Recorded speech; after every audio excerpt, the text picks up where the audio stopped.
지난번에 효종에 대한 이야기를 했었는데요. 오직 북벌만 외치던 인물이 아니라 황폐해진 조선을 다시 되살리기 위해 노력했던 그런 훌륭한 왕이었죠. 그런데 이 효종은 재미있는 일화를 많이 남기기도 했었는데 오늘은 효종의 일화들에 대한 재미있는 이야기들을 해볼까 합니다. 효종은 어려서부터 무예를 갈고 닦는 걸 좋아했다고 하죠. 그래서 한가한 날에는 말을 타고 무예를 시험하곤 했는데 그때 쓰던 청룡도와 큰 몽둥이가 현재까지 남아있다고 합니다. 정말 효종이 대단한 것은 힘께나 쓰는 장사들이나 무사들도 이 무기들을 마음대로 능숙하게 다룰 수 없었지만 효종은 그런 청룡도를 자유자재로 휘둘렀다고 하죠. 왕이 된 이후에도 정무가 끝나면 말을 타고 월도나 철퇴를 휘두르며 무예를 갈고 닦았는데 이 무기들도 굉장히 묵직한 무기들이었고 주로 힘이 센 무관들이 사용했던 무기였다고 합니다. 하지만 웬만한 무관들은 무게를 이기지 못해 능숙히 다루지는 못했던 반면 당시 굉장히 몸집이 크고 기골이장대하던 효종은 다른 무관들보다 월도나 철퇴, 청룡도 같은 무기들을 잘 다룰 수 있었다고 하죠. 그런데 효종이 즐겨 쓰던 이런 무거운 무기들은 훗날 무예 익히는 걸 좋아하던 왕족 중 한 명이 다시 쓰기도 하는데요. 그는 바로 사도세자였죠. 심지어 사도세자는 효종이 쓰던 청룡도와 큰 쇠몽둥이를 불과 15살부터 썼다고 하는데 무예에 관심이 많았던 사도세자는 무예 신보를 편찬할 정도였다고 합니다.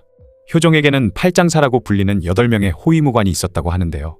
이 팔장사는 효종이 아직 복림대군이었던 시절 청나라의 볼모로 끌려갔을 때부터 효종을 호위한 인물들로 훗날 효종이 다시 조선으로 돌아오고 왕위에 즉위했을 때도 여전히 효종의 근처에서 그를 지켜줬다고 하죠. 효종이 청나라에 끌려가던 중 평안북도에 있던 용만이라는 지역을 지나갈 때 이곳에서 이 팔장사를 만나게 되었고 그래서 용만 팔장사라고 불리기도 합니다. 워낙 무예를 좋아했던 만큼 효종은 재위 내내 이 팔장사를 각별하게 챙겼다고 하는데요. 그러다 보니 대소신료들은 왕이 사사로운 감정으로 인사를 처리한다라는 말이 나왔을 정도였다고 하죠. 또한 효종은 팔장사 중 오효성이라는 인물과는 재미있는 이야기가 있는데요. 효종이 청나라에서 조선으로 돌아올 때 4살밖에 되지 않았던 아들 현종을 교자에 태울 수 없어서 어쩔 수 없이 팔장사가 돌아가면서 현종을 등에 업고 갔다고 하죠. 그런데 현종이 다른 장사들에게 업힐 때는 계속 울었던 반면 오효성에게 업히면 울지 않았기 때문에 결국 오효성이 심양에서 한양에 도착할 때까지 혼자 현종을 업고 걸어왔다고 합니다. 이때 어린 현종이 오효성의 옷에 침도 흘리고 깨물기도 하는 바람에 옷이 많이 닳았다고 하죠. 한편 효종이 조선에 도착하고 나서 세자 자리에 오른 뒤 팔장사의 공적을 치하하기 위해 그들의 초상화를 그려줬다고 하는데요. 그때 오효성은 현종을 업고 있는 모습으로 그리게 했다고 하죠. 이후 효종은 오효성과 함께 술자리를 가지게 되었는데 취기가 오른 효종이 오효성을 총애한다는 것을 보여주기 위해 그의 팔을 잡고 대화를 하려고 하자 오효성은 황송해하며 잡은 팔을 뿌리쳤다고 합니다. 그러자 빈정상한 효종은 갑자기 검은 골을 들고 오효성의 어깨를 내리쳐버렸고 그렇게 오효성은 어깨를 크게 다치게 되었죠. 다음날 술에서 깬 효종은 이 사실을 알고 오효성을 불러 진심으로 사과했다고 합니다. 그런데 사실 효종은 세자 시절부터 술은 한 모금도 마시지 않았다고 하는데요. 심지어 효종은 술로 인해 말실수하다가 화를 자초하기 일쑤고 크게는 천하와 국가를 잃고 작게는 일신을 망치는 것이 술이다라며 술의 비관적인 모습을 보이기도 했습니다.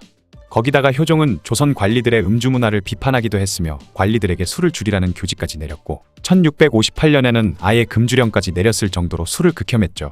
이 오효성의 일화는 이덕무가 지은 청장관전서에서 나오는데 이덕무도 오효성의 후손이 기록한 것을 기록한 것이라고 출처를 밝히고 있다고 합니다. 그러다 보니 효종이 오효성의 어깨를 검은고로 내리쳤다는 이야기는 사실이 아닌 야사일 가능성이 매우 높다고 하죠. 효종이 개인적으로 총애한 인물은 팔장사뿐만 아니라 장현이라는 인물도 있는데요. 장현은 역관으로 소현세자와 복림대군이 청나라에 갈 때 함께 가게 되었는데 이후 역관이라는 신분을 이용해 은밀히 청나라의 사정을 파악하고 여러 정보를 모았으며 청나라의 주요 인물들과 인맥을 쌓아 교섭자의 역할까지 해냈다고 합니다. 그 덕분에 소현세자와 복림대군은 조금 더 나은 심양 생활을 할 수 있었던 것이죠.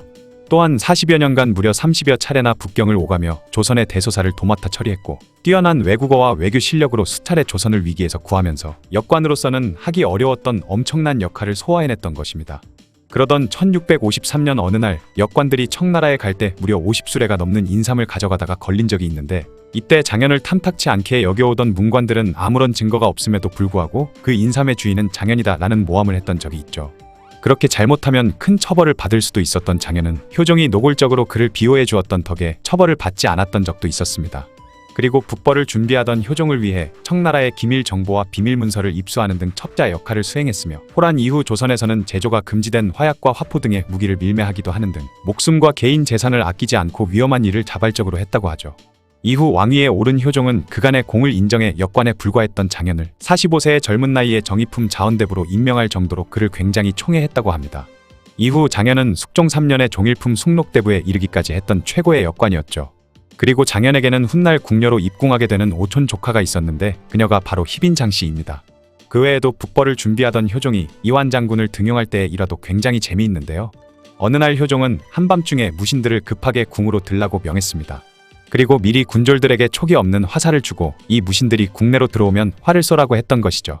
그렇게 새벽에 입궁하다가 난데없이 날아오는 화살에 무신들은 굉장히 당황해하며 허둥대고 있었는데 오직 이완만이 어명을 받들어야 한다며 여러 발의 화살을 맞으면서 화살비를 뚫고 효종 앞에 도착했던 것이죠.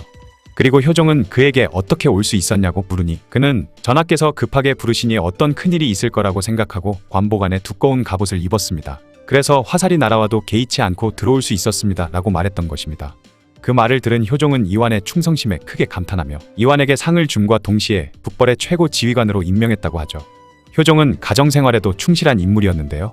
과거엔 스승을 존경하라는 의미로 땅바닥에 책을 놓은 채 허리를 숙여서 수업을 받았다고 하죠.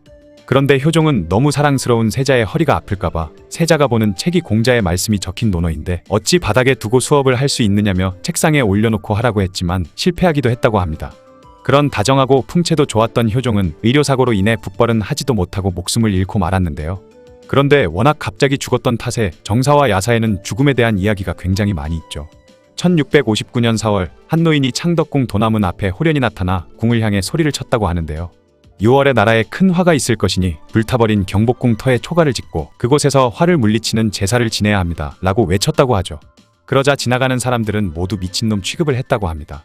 그런데 그로부터 2달 뒤인 6월 효종이 갑자기 사망을 했던 것이죠. 또한 효종의 부마인 정재륜이 저술한 공사견문록에는 1659년 4월에 세자가 학질에 걸려 오랜 기간 알아 누워 있었는데 어떤 사람이 학질 걸린 사람을 놀라게 하면 학질을 뗄 수 있다고 하는 것이었습니다.